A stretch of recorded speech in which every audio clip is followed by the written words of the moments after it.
Well, I'm pleased to be here with David Poveda from Colombia. This is only the second time we've crossed paths. First time 2012 in Chicago. And we've been in some interesting discussions today concerning planning particularly.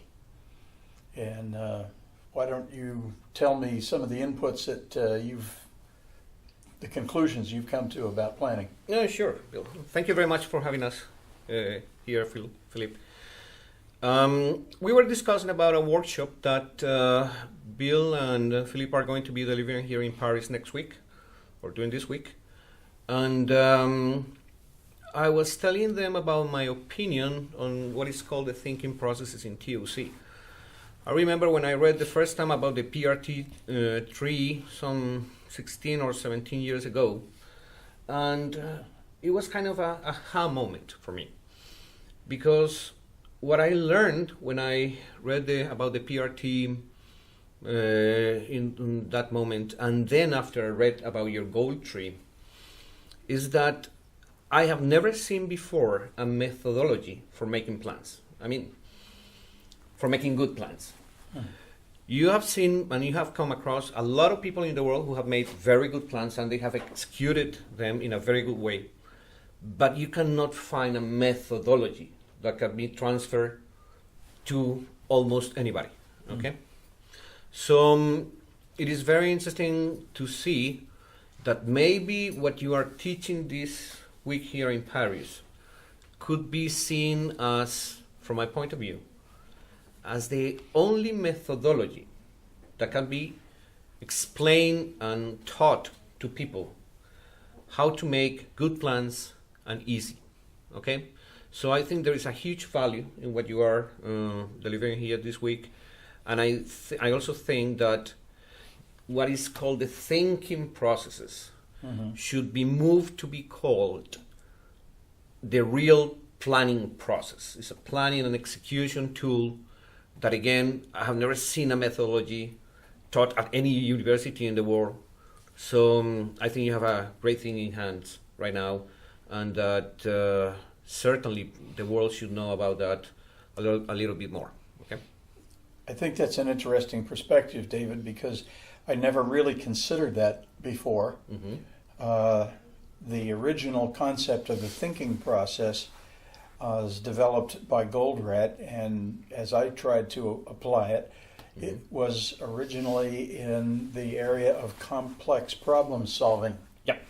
And it's based on the idea that there is already an existing system that is functioning and has been functioning for some time, but it is not functioning as well as it could, and it is actually in need of some adjustment somewhere along the way. Okay. Sometimes serious adjustment if the organization is in danger of failing, and that becomes a complex problem to be solved. Originally, Goldratt started out with the concept of the thinking process being what's happening in the system that you don't like. Yes. And how do you go about fixing that and changing it and doing it from a logical perspective? As time went on, I realized that there is an application of the same concept to strategy development and deployment. Yeah. You may not have a specific complex problem that you are trying to grapple with at the moment, but you have the same situation that almost any company does, which is, how do you navigate into your future? Right. Where do we go from here, in other words? And that's a key problem to solve. Yes, of course. And theoretically you could consider that to be a complex problem, even though it doesn't look like. Right. It's not killing you at the moment, but it possibly could kill you as circumstances change. Right. And as I started to develop the idea of applying the thinking process to strategy development and deployment, I realized that they were opposite sides of the same coin. Okay. The same method, and that coin is the methodology that you use to do each one.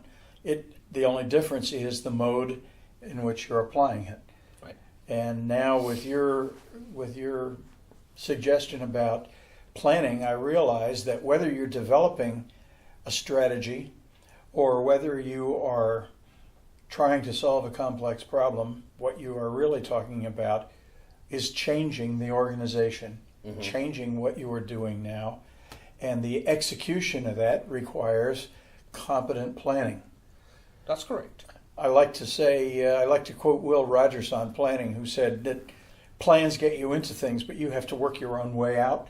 Okay, and that is absolutely true.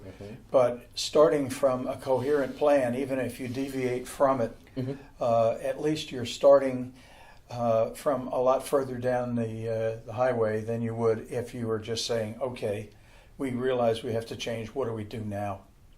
That's correct. And again, I would like to expand the concept of the goal tree as a planning methodology that can be easily taught in a very short period of time to almost anybody. It can. Think about preventive maintenance in a company. Okay. You can write a goal tree for that. Yes, you can. And you're going to see a very clear plan for a set of people who are facing some tasks, and they have a very clear way of seeing all the activities that are required, what are the necessary conditions, what are the critical success factors, and on top you're going to have your goal, which could be a very simple one or a very complicated one, like devising the future of a company, a very large company. So again, for me there is a very interesting and powerful potential for the tools that you are suggesting and you have created, because again, I don't think they exist, and I think that's a contribution to management that we have not seen before. So I suggest you should try to expand that to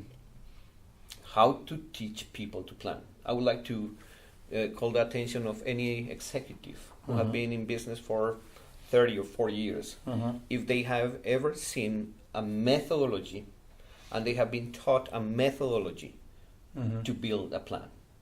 And we have to be building plans all the time. You have to make a strategic planning, we have to make marketing planning, operation planning, etc. And I ask my clients, do you know how to make a plan? And they just go like, no, I've never been taught. And I bring you the goal tree, and I think that's been a very successful tool, and so I thank you. I have the opportunity to thank you personally for that. Thank you for those kind words. I would say that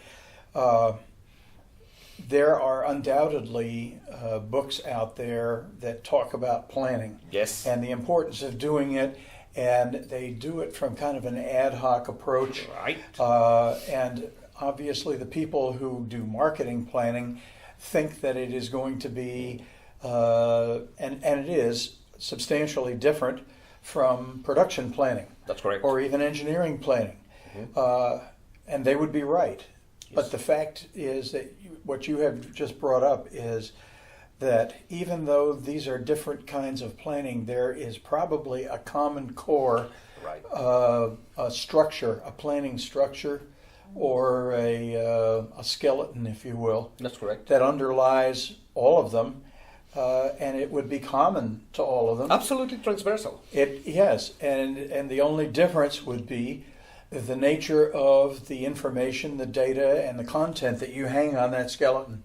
But the framework is basically the same. Exactly. Whether you're planning a combat operation in the military, whether you're planning to open a new market internationally, whether you're planning on opening up a new production plant, or designing a new production process. I think that the same basic approach could be done. Yes. Yes. It's interesting. Yep. So what you're telling me is I have to write the book on how to do planning, huh? Kind of. Yes, that's your next task, Bill. So I'll get the time for that. I'll take that under advisement. But anyway, as we mentioned earlier, the goal tree, which is something I don't know if many people know or are aware of, it is in itself the basic structure for building good plans. And I think people out there should be more aware of that. they should start using it a little bit more. I think you're right. And in a couple of hours, people can start making their own very good plans. So I think quite good thing. Thank you. I Thanks appreciate to it. you, Bill.